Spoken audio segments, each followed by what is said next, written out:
ये नोटिफिकेशन कहता है कि 19 पुलिस ऑफिसर इंटीरियर से जिनके खिलाफ इंक्वायरीज चल रही हैं उनको कराची पोस्ट कर दिया गया है। अब मुझे ये बताया जाए, पहला इशू तो ये है कि जो ये क्रिमिनल्स पुलिस ऑफिसर हैं जिनके खिलाफ इंक्वायरी है मिसकंडक्ट की डिफरेंट चीज़ों के ऊपर, उनको कराची में पोस्ट करके क्या हासिल करना चाह रहे हैं। ये हो ये रहा है, जो समझ में हमें आ रहा है कि इंटीरियर सेंस से यहाँ के लोगों को कराची को दुबई चलो का फनामना चला हुआ है कि वहाँ से लोगों को लेके आए यहाँ पर और यहाँ से माल कमाए और लूट के ले जाए कराची में। अगर यहाँ के लोगों को, मकामी लोगों को पुलिस में भर्ती करने के लिए आप इस तरह के हथकंडे इस्तेमाल करेंगे तो इस शहर में कभी भी अमन और अमान कायम नहीं हो सकता। कराची के लोगों को यहाँ भर्ती करने के पुलिस के ये सारे ट्रांसफर, फिर अब आप करें क्या? आप ये तासुर क्यों देना चाहते हैं कि सूबा सिंध के लोगों का हक कराची के ऊपर नहीं है? आप ये क्यों एहसास लोगों में पैदा करवाना चाहते हैं कि सूबा सिंध के किसी और ज़िले का कोई ऑफिसर कराची में नहीं आ सकता है? ये इंतहाई काबिल मुज़म्मत रवैया है और ये अल्ताफ़ हुसैन की नफ़रत अंगेज़ सियासी सोच है जो आज भी इनके जहनों में घुसी हुई है और जिसकी बिना पर ये चाहते हैं कि अल्ताफ़ हुसैन की सियासत उसकी सूरत ना हो लेकिन इनकी सूरतों में इस शहर और सूबे में पलती भूलती रहे। सिंध असम्बली इजलास के आगाज में ही शोर शराबा शुरू हो गया। नुसरत सहर अब्बासी ने इम्तियाज शेख पर तंज करते हुए कहा कि उनको एक वजारत क्या मिल गई, मिजाज ही नहीं मिलते। इम्तियाज शेख ने कहा कि मुझे पार्टी और अल्लाह ने वजीर बनाया है, आप क्यों जलती हैं? एक तो इन मिनिस्टर को एक मिनिस्ट्री क्या मिल गई है, मेरे खुदा साहब आप सवाल पूछे, आप किसी पे पर्सनल अटैक नहीं करें, कोशिश करें आपको, हम मुझ पर पर्सनल अटैक नहीं हो रहा है क्या?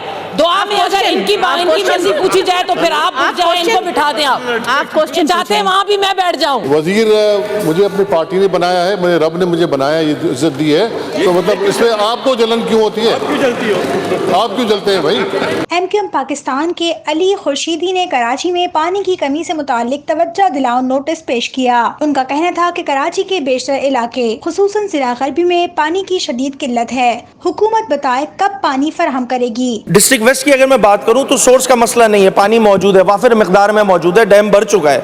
उसके बावजूद भी औरंगी टाउन में, बल्दिया टाउन में, पाक कॉलोनी में पानी की जो है वो कमियाबी है। पानी पहले 10-15 दिन तो कुजा यहाँ पर ऐसे इलाके मौजूद है औरंगी टाउन में कि जहाँ पे 60 दिन में 1 घंटे के लिए पानी दिया जाता है। यहाँ पे सोर्स का मसला नहीं है। मुझे डेट बताई जाए, मुझे टाइम बताया जाए कि अपनी नाअहली को जो इन्होंने 2 साल का अरसा गुजार चुके हैं उसमें कितनी कमी लाए, ये अपनी नाअहली में कितनी कमी लाए हैं, कब औरंगी टाउन की आवाम को पानी मैसर होगा, कब बफर जोन की आवाम को पानी मैसर होगा, कब कराची की आवाम को पानी मैसर होगा। 2 सोर्स हैं पानी सप्लाई करने का, एक अब डैम सोर्स जो कि इस वक्त अल्लाह की फजल करम से उसकी रहमतें बरसी हैं तो अब डैम में काफ़ी पानी मौजूद है। जब अब डेवर में पानी नहीं था तो उस पानी की शॉर्टेज को मीट करने के लिए हमने इंडस रिवर से थ्रू एनए की रिजर्वायर उस एरिया को पानी सप्लाई दी थी।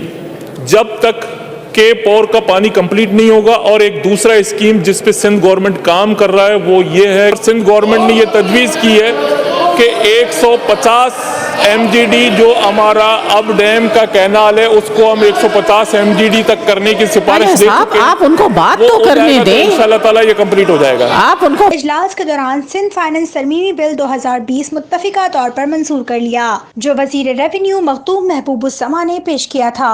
बिल के तहत सिंध में कैपिटल वैल्यू टैक्स खत्म कर दिया गया है जिससे तामीराती सनत, रियल एस्टेट के शोबे को फरोग मिलेगा।